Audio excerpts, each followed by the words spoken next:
Hello दोस्तों, स्वागत है आप सभी का फिर से मैं नई वीडियो के अंदर।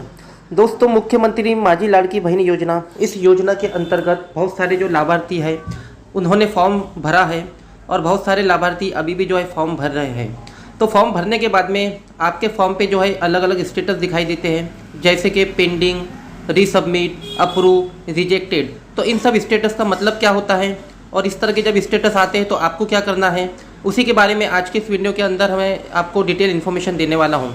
तो दोस्तों, वीडियो को लाइक, चैनल को सब्सक्राइब ज़रूर कर लीजिए। अगर आप भी जो है इन्फॉर्मेटिव वीडियोस, योजनाओं के वीडियोस और मुख्यमंत्री माझी लाड़की बहन योजना, इस योजना से अंतर्गत रिलेटेड वीडियोस इन्फॉर्मेशन जानना चाहते हैं तो इस वीडियो को लाइक और चैनल को सब्सक्राइब ज़रूर कर लीजिए।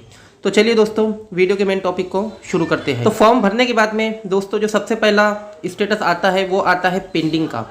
अब यहाँ पे पेंडिंग का मतलब ये होता है कि आपका जो अभी फॉर्म है वो अभी चेक करने का बाकी है, मतलब उसकी अभी चेकिंग हुई नहीं है, उसको स्क्रूटिनाइज किया नहीं गया है।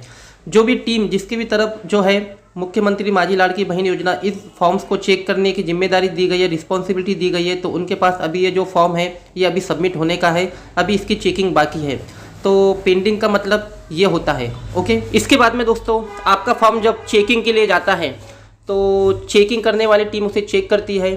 ठीक है, 2, 4, 5, 10 दिन का समय लगता है और चेक होने के बाद में अगर आपके फॉर्म में किसी तरह की मिस्टेक है, गलती है, कुछ कमी है, कोई डॉक्यूमेंट आपने अपलोड नहीं किया था या कोई इन्फॉर्मेशन आपने सही तरह से फिल नहीं की थी, तो उसके बाद में आपको जो है एक मैसेज आता है। वो मैसेज आता है दोस्तों, आपका फॉर्म रिजेक्ट हो गया है और रिजेक्ट होने के बाद में आपको उसको रीसबमिट करना है। ठीक है, तो रीसबमिट का मतलब ये होता है कि आपको जो जब रीसबमिट का ऑप्शन आता है तो इसका मतलब ये है कि आपके फॉर्म में किसी तरह की कुछ कमी है और उस कमी को आपको पूरी करना है। कोई डॉक्यूमेंट आपने सही तरह से अपलोड नहीं किया या कोई इन्फॉर्मेशन सही तरह से नहीं दी है तो उस इन्फॉर्मेशन को फिल करना है या उस डॉक्यूमेंट को अपलोड करना है। ठीक है, तो आपको एक एडिट का ऑप्शन आएगा, उस एडिट के ऑप्शन पे क्लिक करके आपको आपके फॉर्म में जो कमी है उस कमी को पूरा करना होगा और उसके बाद में आपको रीसबमिट जो है करना होगा। तो ये मतलब होता है रीसबमिट का, यानी आपके फॉर्म में कुछ कमी थी, उस कमी को आपको पूरा करना है।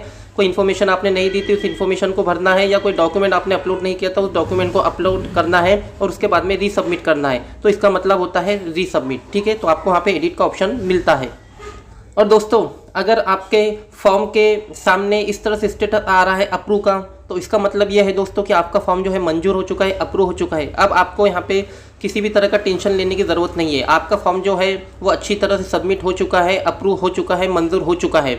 अब यहाँ पर बस आपको एक अपने तरफ से काम कर लेना है कि आपने जो भी बैंक अकाउंट दिया था फॉर्म भरते समय, उस बैंक अकाउंट से लाभार्थी का जो आधार नंबर है, मतलब आपका जो आधार नंबर है वो लिंक है या नहीं, ये आपको चेक कर लेना है। ठीक है, बैंक अकाउंट से आधार नंबर लिंक कर लेना है और साथ ही साथ में आपका जो आधार नंबर है वो डीबीटी इनेबल है या नहीं। ठीक है, डीबीटी का मतलब होता है डायरेक्ट बेनिफिट ट्रांसफ़र।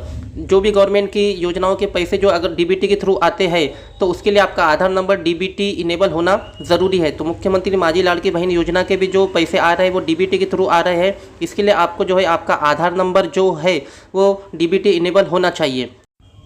इसके बाद दोस्तों जो नेक्स्ट जो स्टेटस आता है वो आता है रिजेक्टेड का। तो भाई रिजेक्टेड का मतलब ये है कि आपका फॉर्म जो है रिजेक्ट हो चुका है। ठीक है, आपके फॉर्म में किसी तरह की कुछ कमी थी या कुछ सही इन्फॉर्मेशन नहीं थी, इसके वजह से आपका जो फॉर्म है वो रिजेक्ट कर दिया गया है। तो इस तरह के दोस्तों आपको जो 4 जो है स्टेटस दिखाई देते हैं, पेंडिंग का, रीसबमिट का, अप्रूव का और रिजेक्टेड का। ठीक है, साथ ही साथ में आपको आपके मोबाइल नंबर जो आपने फॉर्म भरते समय फिल किया था उस मोबाइल नंबर पे आपको जो है अपडेट्स भी आती रहती है। अगर आपका फॉर्म मंजूर हो चुका है, अप्रूव हो चुका है तो उसका भी मैसेज आता है, और अगर आपका फॉर्म रिजेक्ट हो गया है तो उसका भी मैसेज आता है, और अगर आपको फॉर्म जो है रिजेक्ट होने के बाद में अगर उसको रीसबमिट करना है तो उसका भी जो है मैसेज आपको आता है। तो होप दोस्तों आपको ये इन्फॉर्मेशन अच्छी लगी होंगी। मिलते हैं नेक्स्ट वीडियो के अंदर।